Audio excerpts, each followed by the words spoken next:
Good morning, Dr. Ulysses Jackson, here with another short video. Today I want to discuss with you guys substance use. We discussed shortly about coping with stress.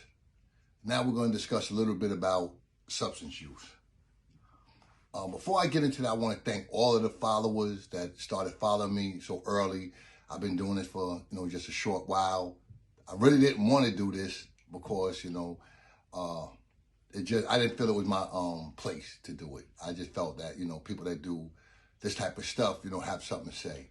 And having a PhD, a clinical license in mental health, a substance abuse counselor in the state of New York, my partners, my friends started telling me, you do have something to say. So I said, what, let me give, the public a little short view of where I come from and my perspective.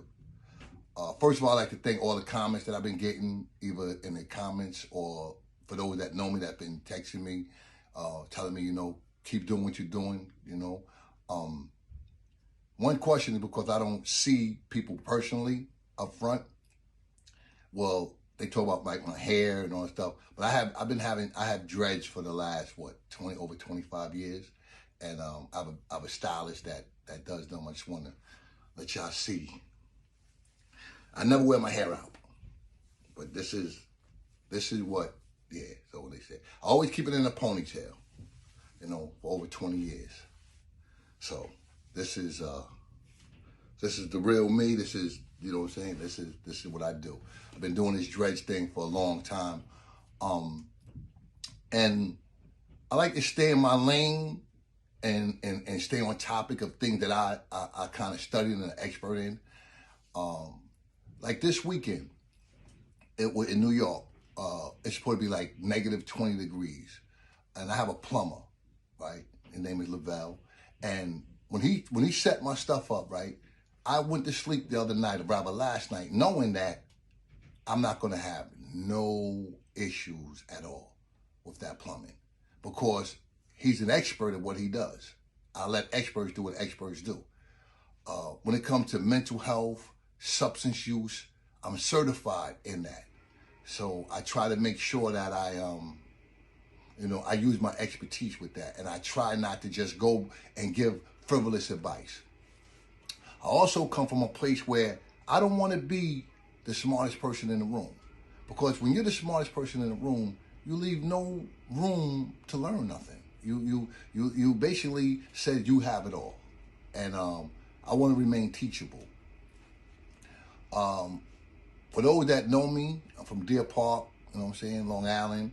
I want to get into it soon about how I wind up here as a PhD doctor through my experiences, running the streets of New York, mainly Deer Park and Wyandanch, working at Hot 97 with Dr. Dre as his personal assistant on the Dr. Dre Ed Lover show, working at Def Jam through a friend, Theo Brown, who used to manage Soul For Real, and how did I wind up, pursuing a PhD and a doctoral degree.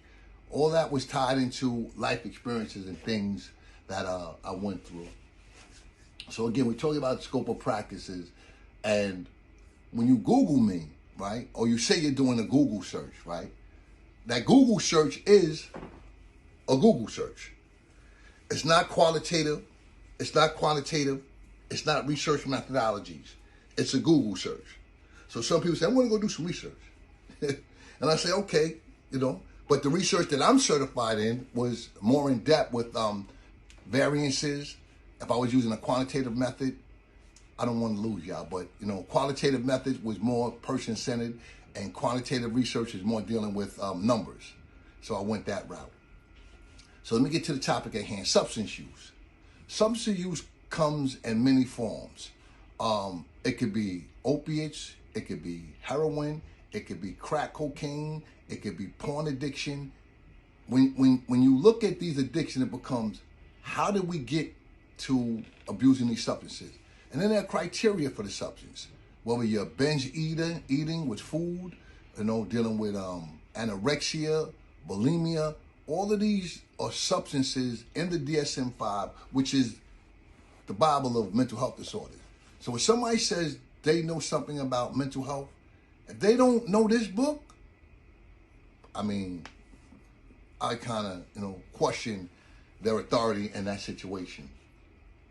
I recently, over the last, I think I have about, going on 18 months of not smoking Newports, and I was smoking Newports since I was about 17 years old. That addiction was so hard to break that I actually had to go through a whole process of getting the nicotine out of my body and removing it. So as a substance abuse counselor also in the state of New York, which is a CASAC, which is one of those right back there, which is a certified alcoholism substance abuse counselor, I have to focus on the purpose or the reason of why you started using drugs. And usually when you deal with substance use, it's better to be addressed in a group form, in a group setting. When you find yourself using cocaine, crack, or heroin alone in isolation, you've met that criteria of addiction. What's your approach?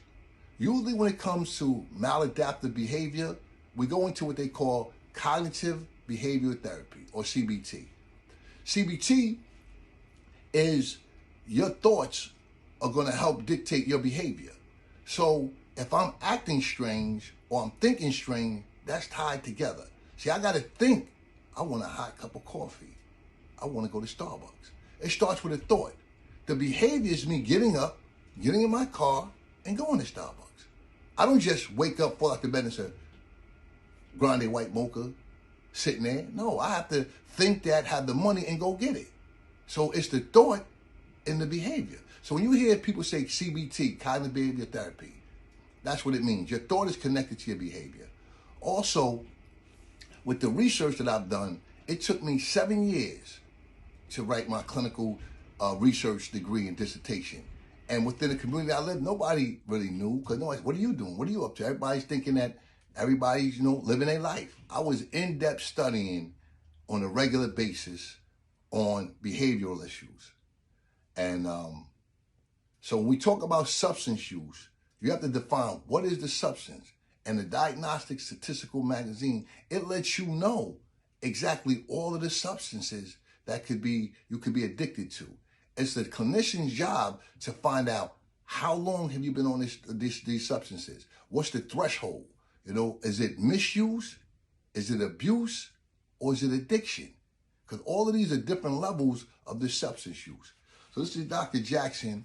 We're going to get into more of this stuff at a later time. I just want y'all to start to get familiar with me and the thing that we could talk about. Leave a comment. If you're new, subscribe. I believe my approach is going to be different than most. And like I said, coming from working in the music industry, I was always told through the people that I work with, and shout out to all of them up there, that what are you going to bring to the table that's different? When I was promoting Young Jeezy, when I was with Jules Santana, and even when the Migos came out, and they were like, oh, mumble rap, they brought something different. If I'm on here doing the exact same thing that someone else is doing, why tune in? So I'm going to give you a different perspective and a different approach. I might tell you what person-centered therapy is versus why Sigmund Freud used the opiates complex or the Oedipus complex, or why he did it. It was a moment in time. When some of these theories of research were created, it was back in 1945. We're dealing with Tesla and electric cars. We're dealing with people on Tinder and TikTok and OnlyFans. So the whole criteria done changed. This is not World War II or World War III, or, World War I or II. We're dealing with the here and now. So the research is going to change. Our issues change, And like I said, I want to just be more personal with you guys and give you a perspective that I come from. Of course, one thing one of my partners said to me, he said, when you see a funeral going on, and you see that hearse, do you see a Brinks car behind it? No, because you can't take this money with you.